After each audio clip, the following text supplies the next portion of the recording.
Today, I'm in Győr, Hungary, with a Hungarian teacher. Her name is Judith. Can you tell us something about yourself?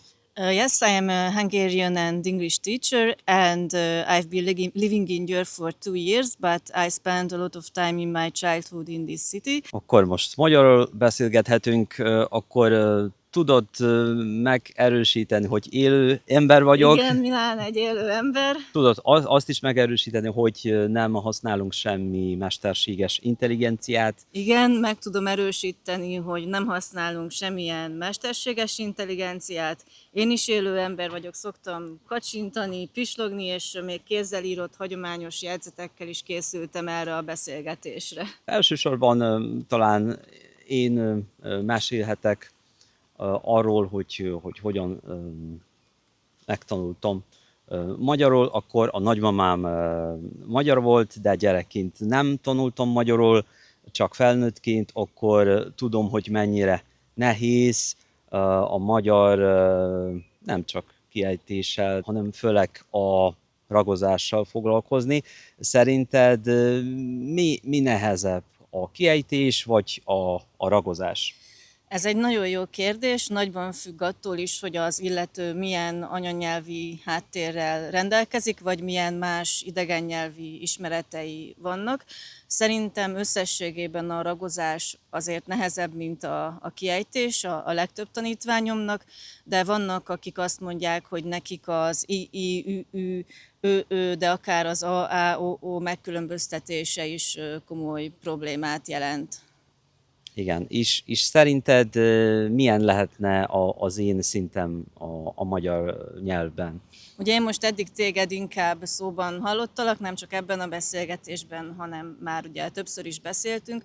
Szerintem te stabil B2 szinten vagy, nagyon folyamatosan beszélsz, néha akadnak hibák, például az igekötős, szórendje, vagy sorrendje, és egy-két dolog, de szerintem te nagyon jó szinten vagy B2. Köszönöm.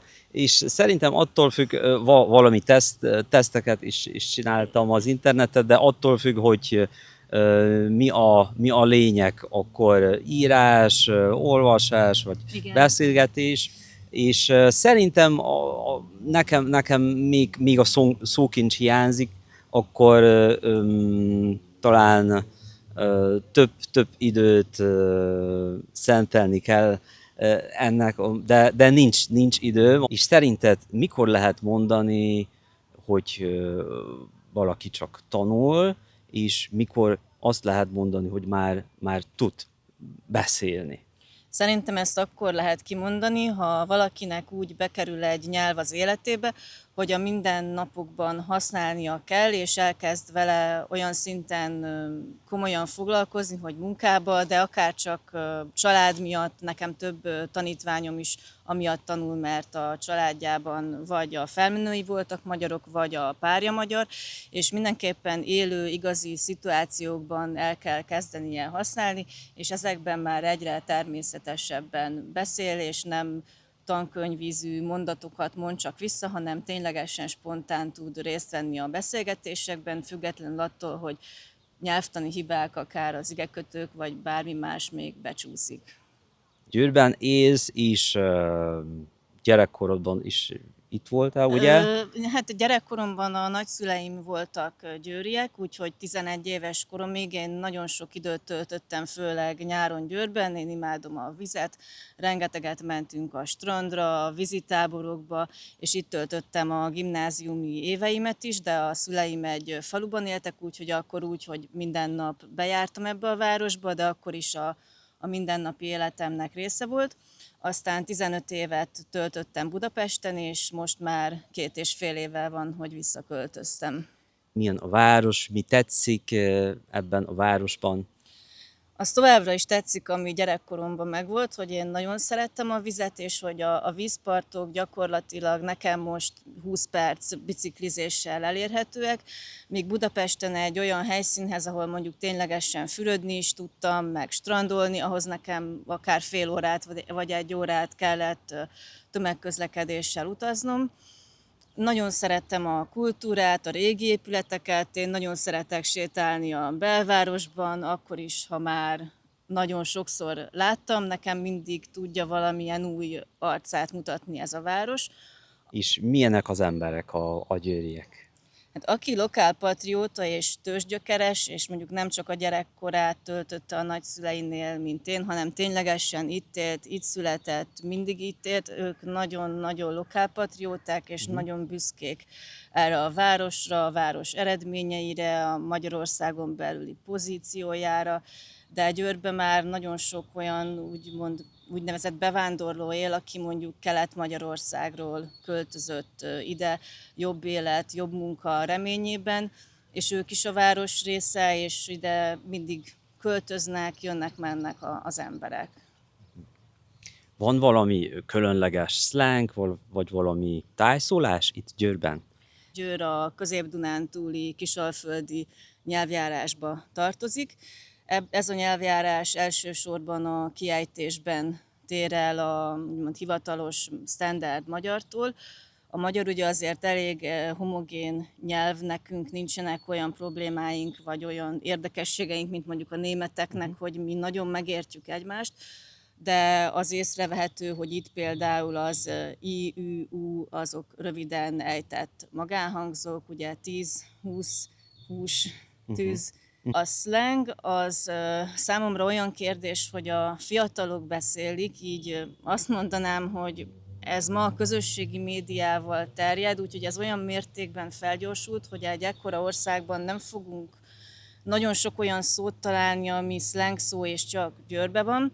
Van valami különleges, valami, amit feltétlenül látni kell a városban? Igen, ha valakinek mondjuk úgymond egy napja van erre a városra, mert utazik Bécsbe, akkor induljon el a vasútállomástól egy sétán, és nézze meg a Városházát, sétáljon végig a Barosúton, menjen be a Széchenyi térre, Dunakapu térre, Bécsi kaputérre, és mindenképpen sétáljon vagy a Rába, vagy a Mosoni Duna partján, és ha van annyi ideje, akkor mindenképpen menjen fel a Káptalan-dombra, és mivel a Kisalföldön vagyunk, nincsenek hegyek, onnan lehet legjobban belátni ezt a várost. Még egy kérdés, akkor szerinted lehet használni a mesterséges intelligenciát tanulás közben? Igen, lehet, de a magyar tanulás az egy nagyon speciális ebben a mesterséges intelligencia világban.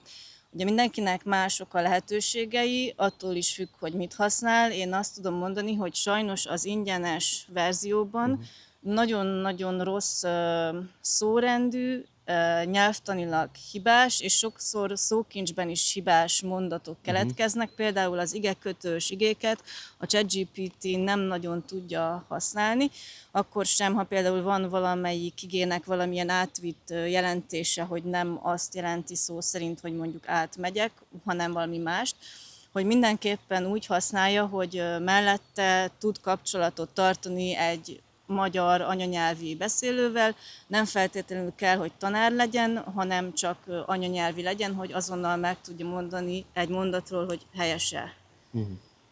Akkor nem megbízható valóban. Nem igazán, én ugye angolt is tanítok, ahogy mondtam az elején, angolból kevesebbet hibázik, ami nyilvánvalóan abból adódik, hogy az angol világnyelv, és gondolom, hogy máshogy lehet történelemtanulásra, matek tanulásra használni, de a magyar, mint idegen nyelv, az egy nagyon speciális terület, Igen. és szerintem erre nem annyira jó. Gondolom, hogy a fizetős verziókban még több minden van, de felelősséggel érdemes használni, érdemes ezen kívül mindenképpen kapcsolatot tartani egy igazi élő emberrel, aki anyanyelvi szinten beszél magyarul. Akkor egyszerűen kell egy magyar tanár, Igen, ugye? igen, vagy legalább egy beszélgető társ. Igen, egy élő ember. Igen. Igen, és az utolsó kérdés az lenne, akkor mi lenne a valami üzenet a tanulóknak? Mindenképpen az, hogy